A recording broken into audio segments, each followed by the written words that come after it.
Hi, I'm Andrew. And I'm Sam. And we're Envy Board Gaming. And today we're going to be capping off our rankings of the unmatched characters. So I have already done my 26 through 11. As I had said in the previous video, I did not add Buffy.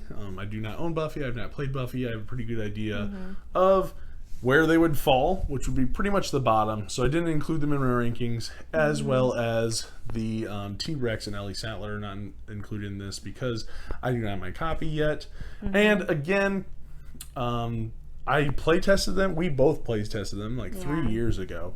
And I don't think either of them would make the top 10 anyway. Ellie Sattler I liked more than T-Rex. I like T-Rex. Okay.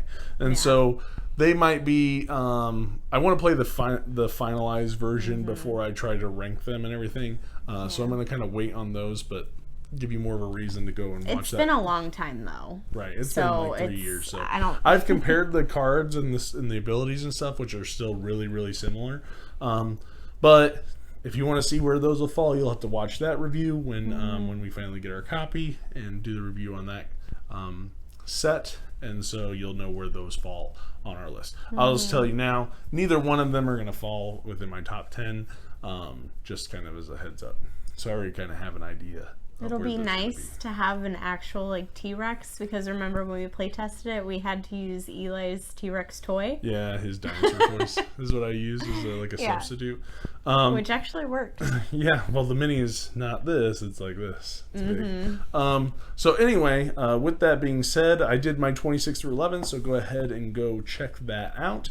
And Samantha is joining me for our top 10 unmatched characters. So with that being said, we're going to jump right into it and let Samantha start us off with her number 10. All right, so my number 10 is Sherlock Holmes. I enjoyed playing him. He has a very strong opponent, which is, or not opponent, sidekick, not opponent, sidekick, Watson. You know, I've always enjoyed the movies and stuff, and so I thought it was cool that they had Sherlock and Watson as a team playing in Unmatched. But Watson is pretty strong. I feel like Sherlock has a whole range of different abilities, and one that I really do like is that they can't be canceled, so their effects can't be canceled. That's their overall arching ability. Yes, and so I think that's cool because, you know, when you play Unmatched, if someone plays that card on you and you're like, oh, that was my plan, was to use these abilities, so that can't be used on them. And I think they have a good variety of healing, you know, attack cards, all of that. They're just they're good characters for me. You heard it here first. They're good. They're good, guys. All right, so that is your number 10, right? Yeah. All right, so then going back to me with my number 10 is going to be the Invisible Man. So, Invisible Man from the same set as Sherlock Holmes, so Coppola and Fogg. And I really like Invisible Man because his whole thing really focuses on these fog tokens. So he has these fog tokens that while he's on them, he gets +1 defense. But he can also move around, like teleporting almost, but moving through these fog tokens to help him maneuver around the board really fast. Whether that be he needs to get away really far from an opponent, or if he needs to jump in and attack and maybe jump back out kind of thing. You know, I really like that about his character. He is very defensive, so it's not usually when you play Invisible Man, it's probably going to drag the game out a little bit just because he is so defensive. But I mean, he can use those fog tokens to deal damage. You know, if somebody's on the fog tokens, you know, because a lot of times opponents will get on them to try and keep you from being able to maneuver through them. You can deal damage to them if they're adjacent, do damage. He can do a lot of really cool stuff using those fog tokens. And so I really like that. And one thing that I like with his elusiveness is that he has a scheme card where he can completely vanish from the board. And then he reappears his next turn and you can kind of put him anywhere. which is really cool and unique to him and feels very thematic to his character. So lots of moving the tokens are going to be his effects. You're going to be moving these tokens around, as I said, because that's going to be the main focus. You're going to be able to gain extra actions, deal a different additional damage because of where the tokens are at. And so really it's going to be focusing on him being on those tokens as much as possible. Right. So that's how that's going to work. So my number 10, the Invisible Man. So now we're going to go back to Sam for her number 9. All right. Number 9 for me is Deadpool. Okay. I think he is very silly, so I like his character in general. He can heal frequently, which is pretty accurate to how Deadpool is, but I felt like when I was playing him, I had a lot of fun. I was like laughing about the names of his cards. I even like, the fact that the artwork on the cards is different than the normal Unmatched. It's got that like Deadpool feel, and so I felt like he was just, all the characters are thematic, but his cards feel like it, I felt like I was actually playing Deadpool. He can hold his own, like he'll get beat up, but he can heal from that, and so he can kind of hold his ground. So I think he's just a really funny character to play. So number 9 is Deadpool for me. He has some cool effects where he one card's like, if you don't have pants on, go put pants on. Yeah. Or, you got to have food on the table kind of thing that you'll see in his deck. Yeah. So that's your number 9. And you can write your name in on the card, right? So he has a card where you, your opponent, if their name is on it, you deal like additional damage. But if it's not, at the end of the turn, they write their name on it. So I always have everybody kind of write small because by the time I'm done, I want to have as many names on there as possible. Right. And not to mention he has that ability to where if you're playing against somebody named Logan, it's +5, like all of your attacks. So that's really funny. Yeah, so that is your number 9. So for me, this is going to be a new set. This is going to be Ghost Rider from Redemption Row. So trying not to be too cult of the new, but I'm not gonna lie, I do enjoy some of the new characters, so you might see a couple. So with Ghost Rider, his whole thing is going to be managing these Hellfire tokens. And I've already talked about in the other video, I like this managing of these extra little tokens. It gives you a little extra layer of strategy. Like with Beowulf, you have the Rage tokens that you're spending, but you only get them if you take damage with him. Yeah. With Robert Muldoon, you have the traps that you're kind of throwing out there strategically. And same thing here with Ghost Rider, except for now he has 5 Hellfire. And I kind of relate him more so to Beowulf because it works similarly. However, I do like that for him, on your turn, you can spend a Hellfire to move 4 when you maneuver. And when you do that, you can move through opponents, dealing 1 damage to each person that you move through. So that is really cool because you can essentially, almost like every turn, if you have the Hellfire, being able to do damage to characters and still run really far. Right. But what's really nice is that with his tokens, you can do a lot of additional stuff. So I think his tokens are a little bit more versatile than that of Beowulf. So with his tokens, it helps you move further. It helps you do additional damage by adjusting your attack value, or just dealing damage via special effects. You can even increase your defensive values. You can gain actions with them, draw cards. They can give you extra boost, so you can essentially like boost a card twice, which is really cool. And again, like I said, dealing extra damage. And you do have scheme cards that let you get all 5 Hellfire tokens right back. So you can be a little bit more. It's a little bit more forgiving if you're like spend a bunch and then you can play a card and gain them all back, which is nice. But you do have to be careful and make sure that you strategically play that. It's all going to come down to timing with any of these characters, really. But I do like that extra layer of strategy. And those tokens do allow him to do quite a bit, I feel like. So yeah, so my number 9 is Ghost Rider. All right. So number 8 for me is Elektra. I was a little conflicted when I was making my list because I was like, she fits somewhere in the top 10, but she's definitely not higher than number 8, but I did enjoy playing her. So I like when when she does get resurrected, she is stronger. I would say when she's alive, it's okay, but definitely her cards get more powerful when she's resurrected. It is kind of nice to have the hand that is like a meat shield, because that does kind of make like a protective barrier around yourself, but they just die very quickly. But I did like playing her. I did feel like it was like kind of, her character just kind of watching like Daredevil, that, I mean, she fights, but she's not like always in the action. She does kind of like run off a little bit. And that's just what I kind of got based on. Okay. I haven't watched the whole I disagree, season, but you know what I mean? No, I don't.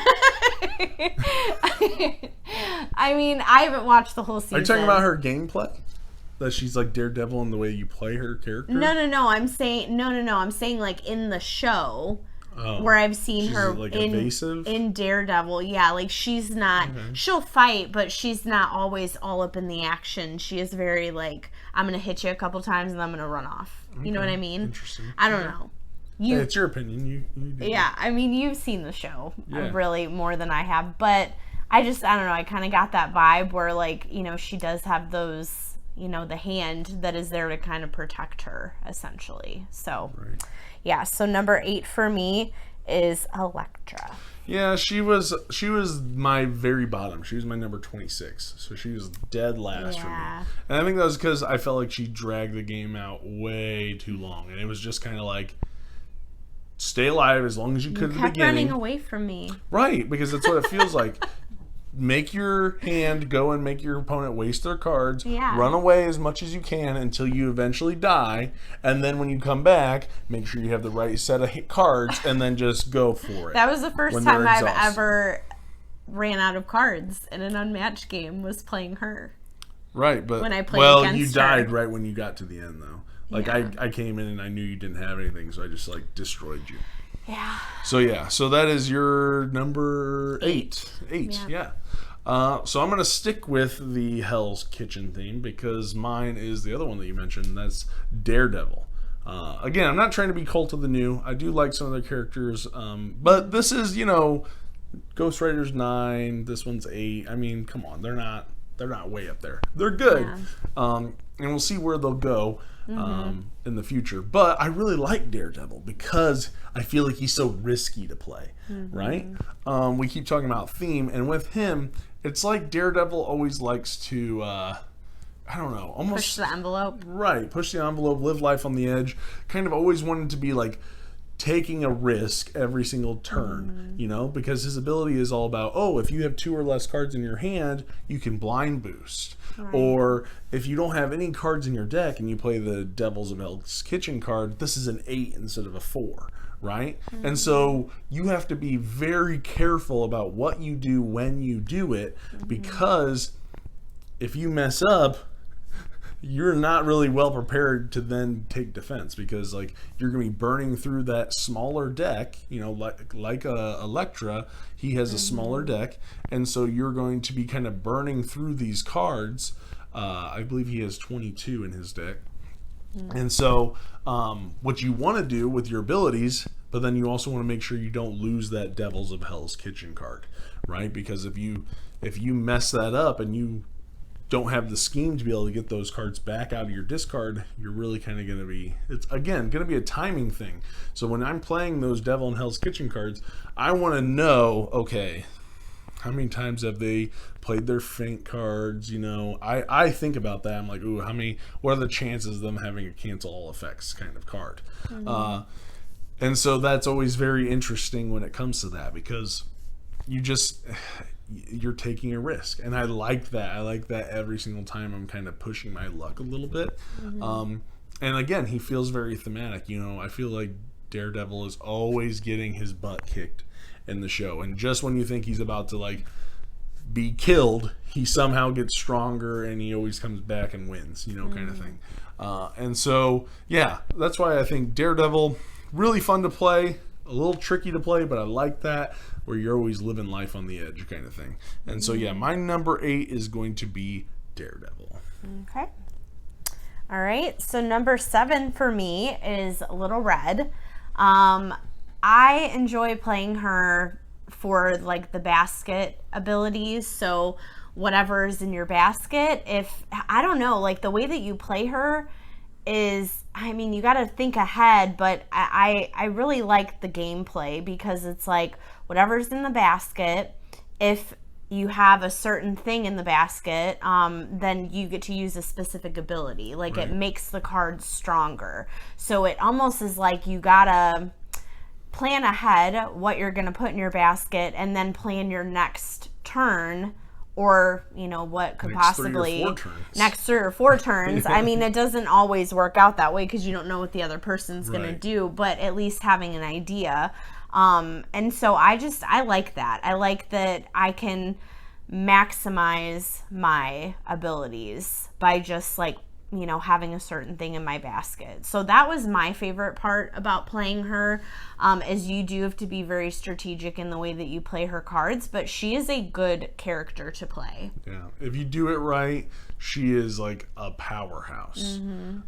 No joke about her. Like you think, oh, Little Red Riding Hood, it's just a little girl going through the woods kind of thing. Yeah. And the Huntsman is a very solid, I think I talked about this in my last video, but he is a very solid sidekick to have. Right. But yeah, she's the most difficult for me to play. I feel like, to me, she's just difficult for me to play. I enjoy her. I'd like to play her, but I feel like I struggle when I'm strategizing with her. Yeah. And I don't think that says anything bad about her. I think that says more about me. Well, and it's interesting too because I feel like planning ahead for me in games, if I have to plan too much ahead, I don't like to do that. Like, I don't know, it frazzles me, and then I'm like, oh God, but with her, for some weird apparent reason, it's easier to plan ahead. I don't know, like, I like playing her, but the Huntsman is a good, I almost said it again, opponent. Sorry guys, my brain, I don't know what's happening. Having a seizure or something. But yeah. Yeah, nice. So my number 7 is from the Battle of Legends Volume 2, and that is Sun Wukong. So I like him, and actually one of our friends, this is his favorite character. And I was like, yeah, I can see that. Sun Wukong is all about deception. He's all about trickery, right? Which is very much like his character. So his whole ability is that at the beginning of your turn, you can take a damage. You can take a damage to summon a clone, right? Yeah. And these clones, like all your cards are any cards. So all of your clones can use all of your cards, meaning that any character can be a threat, right? Because you don't have to think, oh, you got to have a specific card in order to use them to attack. No. Yes, they have 1 health, so there's not much to them, but they can still be just as annoying as the hero. Yes, they have less health, but I mean, it's just that much more annoying and kind of deceptive and messes with your head a little bit. And so I really like that, whole thing with his character. And with that whole deceit and trickery that you're going to see in his deck, he also comes from the set where they have these bonus attacks, where if you play an attack, right, and then you reveal, and kind of the after combat ability is an additional attack, which I do like those. And so with him, he has one that's really interesting, where when you play an attack card, if your opponent plays a defense, that triggers that second attack. And it's like a 4. And then they have to burn another card. So with him, again, you're playing that mental game of, a lot of times your first instinct is, oh, someone's attacking me, I'm going to defend. But now you kind of have to hesitate and be like, ooh, is he playing the tricked me card? Because I don't want to have to burn 2 cards and, really waste a lot of defense. And maybe it's just like kind of a whiff. Because if I don't play a card, I don't take any damage. So I like that whole thing with him. And he has these different forms that he takes. So he takes on the ox form, the tortoise form, and the phoenix form. With his defense, he has a high attack card, which is the ox. The defense card is the tortoise, and then he has a scheme that is the phoenix, which all kind of help him, which helps him with healing. And so those are going to be kind of a little minor extra focus too, on top of the clones and the deception and everything, which is really cool. So yeah, so my number 7 is going to be Sung Woo Kong. I think I'm saying that right. All right, so number 6 for me is Medusa.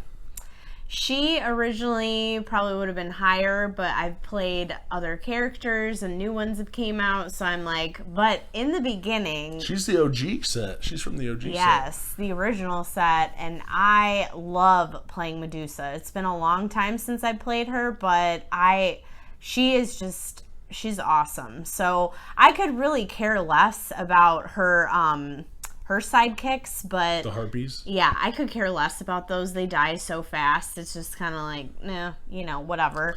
But I think they're meant to be an annoyance. Yeah, that's really kind of what they are. I like that with sidekicks. So. Yeah, so I like that she's range. I also like that she can hit very hard.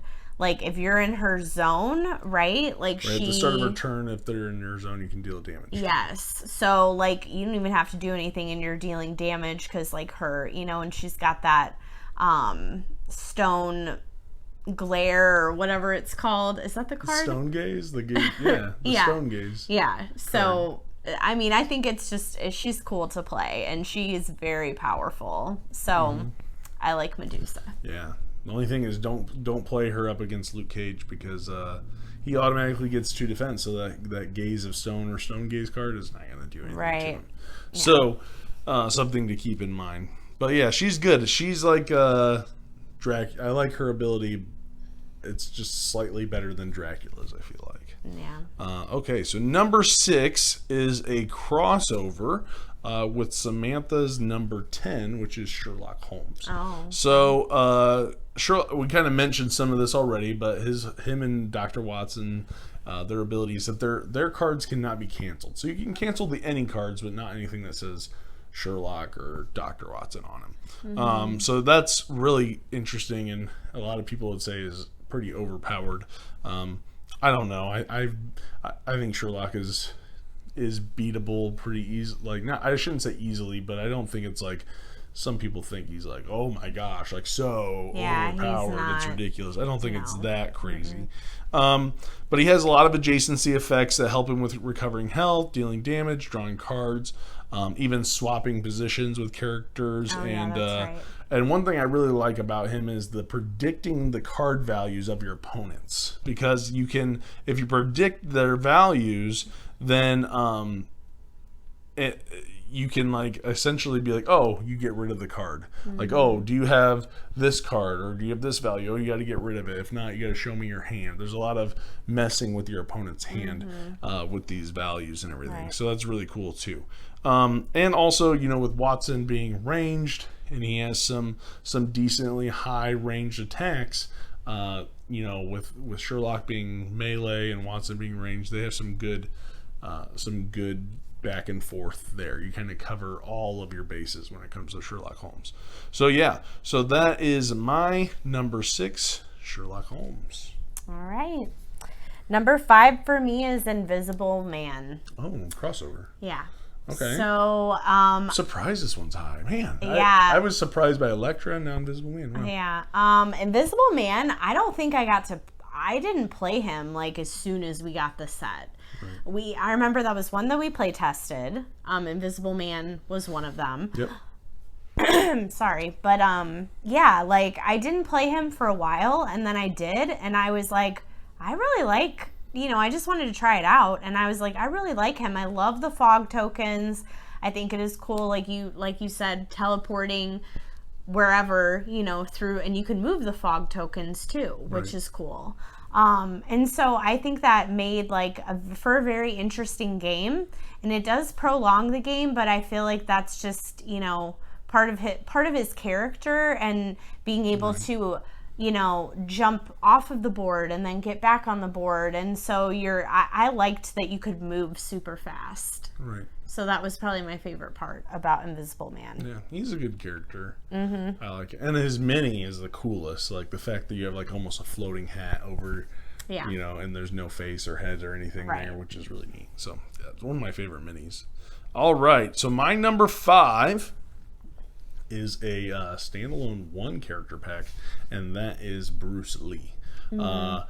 I was really excited when Bruce Lee came out. I was so ready for him. I believe he came out around the same time the Raptors, or was it? No, I want to say like around Bigfoot and Robin Hood came out. Mm-hmm. And so with him, his whole thing is I like that his whole thing seems to be like jump in, attack, jump out, jump in, jump out. He's like in, out, super fast, doing damage and then getting out of there. He's incredibly annoying to play against. Yeah, but he's so awesome. So at the end of your turn, you get to move a space. So I can just sit there and wail on you, and then I got to move away. Mm. And if you're melee, you're like, oh, I got to spend a turn to get to you or whatever kind of thing. I like that. And he gains tons of actions. Mm-hmm. So you're going to be burning through cards, but you're going to get lots and lots of actions. And you can really chain those together, which is annoying. Because I'll be like, oh, I'm on my 3rd action. Oh, now I'm on my 4th action. Oh, all of these actions, which is great. Are you still going? Right. And so there's a nice amount of focus, though, also around these Jeet Kune Do cards that you're going to be getting them, and you're gonna be using them to your ability because each of them do something slightly different, but then also trying to get them back out of your discard pile. So there's gonna be some focus on those cards that you're gonna have. Mm-hmm. So there's a lot of different like changing the value of your cards, those kinds of effects that you're gonna have. But really his focus is gonna be about those extra actions, those Jeet Kune Do cards, and the extra movement, kind of jump in and jab you, 2-inch punch kind of stuff. Right.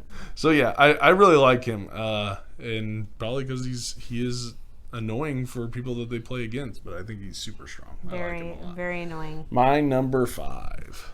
Yeah, it's gotten to the point where if you choose him, I'm like, oh, man. I haven't played him in a while because when I play him, I do good. I do really good.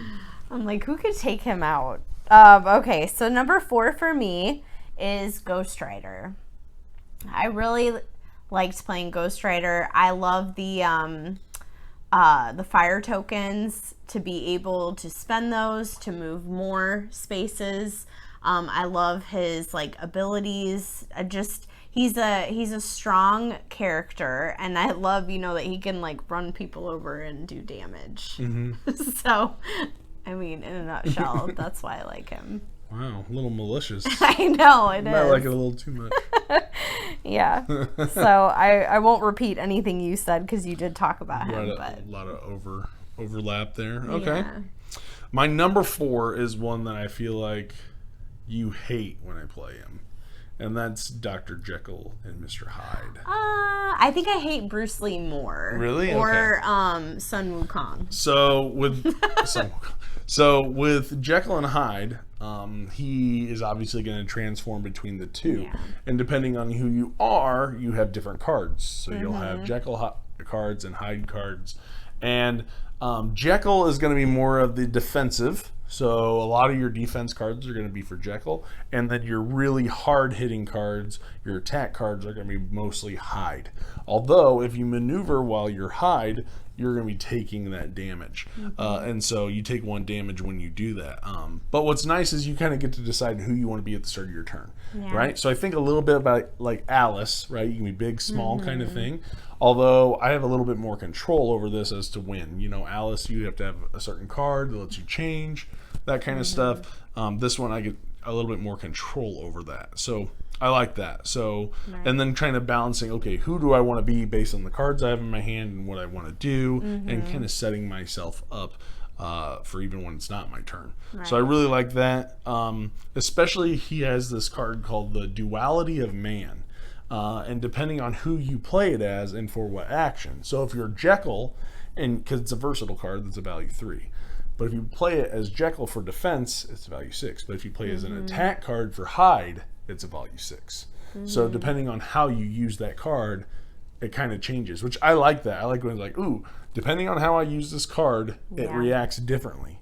Right. I would like to see that maybe in some future Unmatched sets. Like, oh, if you use this as an attack, this happens. If you use it as a defense, this happens. And, give you that extra little layer without maybe adding too much complexity. I don't know. Hit me up, Rob Davio, Justin Jacobson. Let's make that happen, kind of thing. I'm sure they've already got plenty of stuff coming. So I really like Jekyll and Hyde. I think he's a super strong character. Again, I don't think he's very well liked in the competitive side of things, but I really like him. So my number 4 is Jekyll and I liked Hyde. playing him more than I thought I would. I think when I played Jekyll and Mr. Hyde, yeah. Okay. Okay, so for me, number 3 is Moon Knight. Oh, okay. Yeah. Really digging all the new ones. You've done what? 1, 2, 3. This is your 4th new one out of your 10. Wow. Right. So I like Moon Knight, and I feel like we talked about it in the, when we did the review. But I think it's cool that each turn you have a new special ability. So I think that is cool. And then you can kind of maybe plan out your next turn based on whatever your ability is going to be, whether it's you get defense or you get more attack. And then the other one was that you just got to move 2 spaces away. So I thought he was at the beginning of your turn you get to move. Or the beginning you move 2 spaces. But yeah, I thought he was just really different. It was really cool to play him because of that, the versatility of each turn. It was something different. Right. So, okay. Yeah. Moon Knight, number 3. Number 3. All right. My number 3 is going to be back to the Battle of Legends Volume 2. And this one I wasn't sure. I didn't think this one was going to be my favorite one from the set. But it's Bloody Mary. I don't know. I'm not a big horror theme kind of person. But with Bloody Mary, I just liked her a lot. So she has that kind of wants a small hand, kind of like Daredevil, but she wants an exact hand size of 3 cards. Right. So if you have a small hand size of 3 cards, it's going to give you an extra action. So if I have 3 cards in my hand, I get 3 actions instead of 2, which I was like, ooh, then I can do a lot more kind of thing, but really trying to set yourself up for that. And your opponent knows that as well. So ooh, maybe I want him to burn those cards. She's very sneaky. She's very sneaky. Right. And so many of the cards that you have these added effects to where if this is your 3rd action, the value of this card is different, or this happens, or you gain whatever. Yeah. So a lot of it's going to be focusing on trying to utilize or manage to get a 3rd action at the start when you have those cards at the start of your turn. She also has those bonus attacks that is costly if you defend again, so kind of like Sun Wukong, and it kind of copies that first attack. So whatever, it copies the value of your defense for the second one.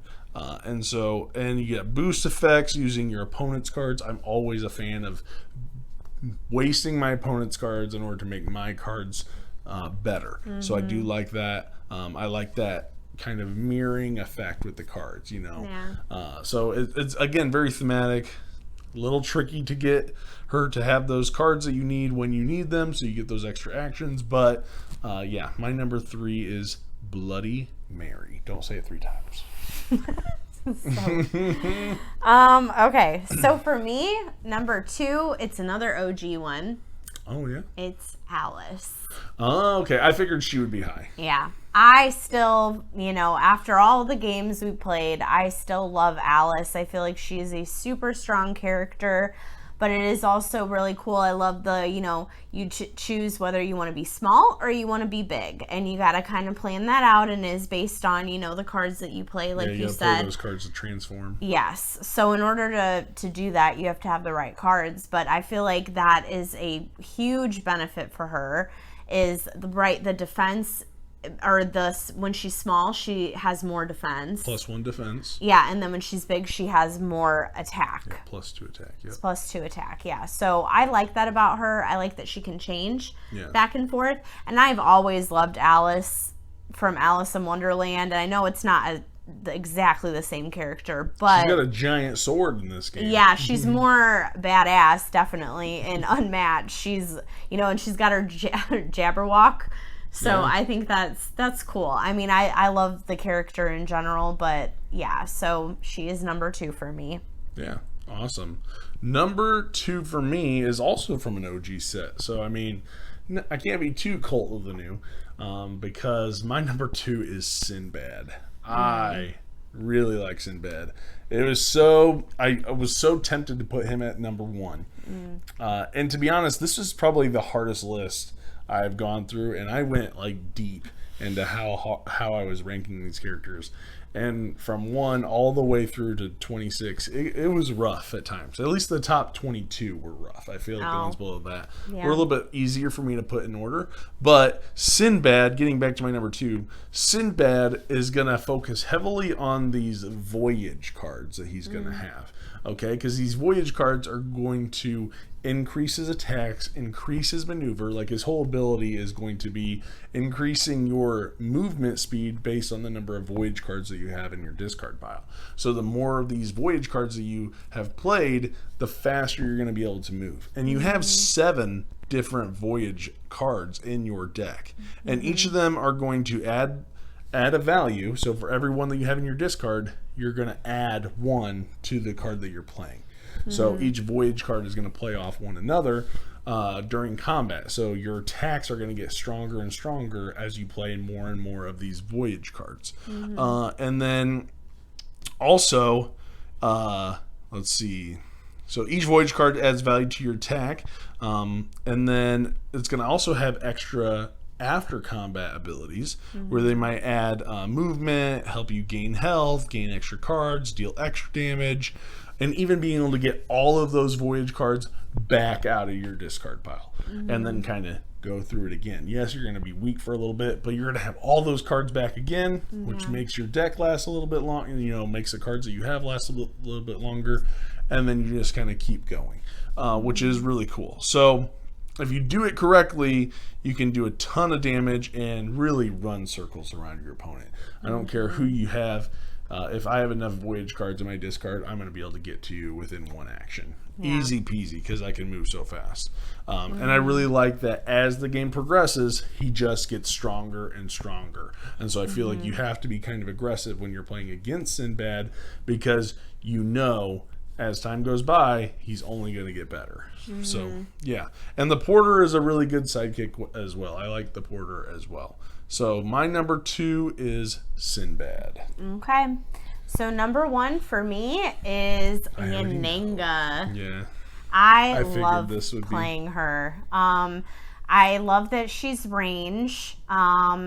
It's cool. She has the same ability as Ghost Rider, kind of. You can like run through people and cause damage. Okay. Because she's on a horse, right? So that just makes sense. But I don't know. I find joy in like running people over and damaging them in Unmatched. I don't know. But I thought that was cool. And her, she's just a strong character and she's fun to play. And I think when we were like reviewing that set, I had talked about, you had mentioned like that I love like a good, strong female character. I mean, I think that's pretty apparent looking at your list. I know. It's not that like I don't like playing men. You have a lot. You have 1, 2, 3, 4, half of your list are strong female characters. Yep. So I kind of, I look for that in games. But of course it's a fighting game. I want to be a chick, Like I'll play the guys, sure, because I want to see what it feels like. But, I've got guys on here too. But I like Yananga. She's just different. She's a very strong character. And she, like all of them, but felt thematic. I'm like, it actually feels like she's like on a horse, running around. And her sidekick is also helpful. Yeah, I felt like so. The archers, because they have 2 health. They're the first one with the tokens with the 2 health instead of 1, and you can kind of divert damage to them. Yeah, they're all range. So that's that. And she has the bonus attacks with the volley cards. Yes, the volley attack. Yeah. Mm-hmm. Yep. So number 1, Yananga. I knew that was gonna be number 1. I had a feeling. Like that one. And my number 1, I'm not gonna lie, I feel like hype might have pushed him. Like, I don't know. I wasn't hyped, but after having played, he is new. He's already been mentioned. It's Moon Knight from Redemption Row. I need to. This character. I'm not surprised about this either. No, and I pretty much knew. I feel like I knew when I was making this list. It was between him and Sinbad. It really was. But I like Moon Knight so much to where I think I want to start watching the show on Disney Plus. I don't know anything about him. Nothing when it comes to the comics, but I like that different identities kind of thing. You know, I've already kind of talked about that with other characters where, oh, I'm dying. Oh my gosh. I'm sorry. Oh, anyway, my bad. It's getting tired, guys. No, but with him, the different identities, like it's more to manage. You know, I feel like you kind of talked about. I don't know if you compared him to Alice or not or anything like that, but you have the plus to the attack, plus to the defense, plus when you're the attack ability, you also can't take any damage from effects other than I think you combat. mentioned that, yeah, when I talked about him. Oh, did I? Yeah. Okay. And so and the extra movement, and so it's more to manage because you have 3 different abilities. So there's a lot to go on there. It's just, and then also just remembering at the end of your turn you need to change, but I really like his character, you know, because it's all going to come down to strategizing of what do I want to do when I'm this identity. When I have access to this ability, I need to plan ahead. Yeah. So really kind of strategizing around those different identities. Right. And so I like that a lot. He has the ability to he has lots of cards where he can play off of the boost values and boosting cards. I think a lot of his is going to be based on the top card on your discard pile, if I remember right. Gaining extra actions, being able to heal. But then he also does have cards where he can deal damage to himself, which I think, from what I've heard about Moon Knight, seems very thematic as well. And so, yeah, so he is my number 1. That might be a little bit of a cult of the new why he's number 1. We'll see where he falls or doesn't fall in the future as more sets come out. But I really like playing him. He is the person that if I could pick anybody, obviously I'd pick him because he is my number 1. So that is Moon Knight. So that is our top 10. I think having you be a part of this top 10 is kind of a big deal because you are not somebody who typically likes conflict games, but the fact of the matter is that you still find a lot of joy in the characters, whether it be the thematic tie-ins that they have in the game. But even being able to, if there's a conflict game that I want to play, I know I can get you to play this game because you do enjoy it. I do, yeah. And so so I wanted to be able to do a ranking of these characters. Just because there's so many and there's more coming. I mean, they have more Marvel sets coming that have Squirrel Girl and I believe like Cloak and Dagger, and I think there's Black Panther, and I think there's Captain Marvel or Ms. Marvel, I think, or something like one of those. They have like Squirrel 6 Girl more. might be my new number 1. Right. No, there you go. Who knows? But then you have I believe it's Shakespeare and Rosie the Riveter, and then you have. I'm interested to see how they're gonna do that. Right. With Shakespeare. Well, you have Harry Houdini and the Genie, and so they have all these sets that are coming out. Not to mention when they have the competition, they have sets of those that are going to be coming out. When people submitted their own character, I made Tarzan. It did not win, but I still thought he was cool. Yeah, it's still cool. But anyway, it's just the community around this game is so phenomenal. Like the Facebook page, the Discord, like there's just so much information out there when it comes to these Unmatched, and there are tons and tons and tons of fan-made characters that people have made. I've seen things like the Gingerbread Man. That would be it's funny. So cool to see a community of gamers that deeply love this game so much. And this is probably, I mean, of all the games I enjoy, this is one that I'm always looking at the new stuff that's coming out, and I want to be like a completionist almost, other than Buffy. I don't need Buffy. But yeah, so I wanted to do my top 10 or my top rankings, I guess you should say, of this game, and so it was nice for you to join me for that. But yeah, so if you like this video, please like, comment, subscribe, and click the little bell icon so you get a notification every single time we post a video. Let us know who is your favorite Unmatched character to play, or rank them. What's your top 10? Yeah, let us know what your top 10 is. That'd be great. Yeah. And until next time, we will see you guys later. Have a good one. Bye.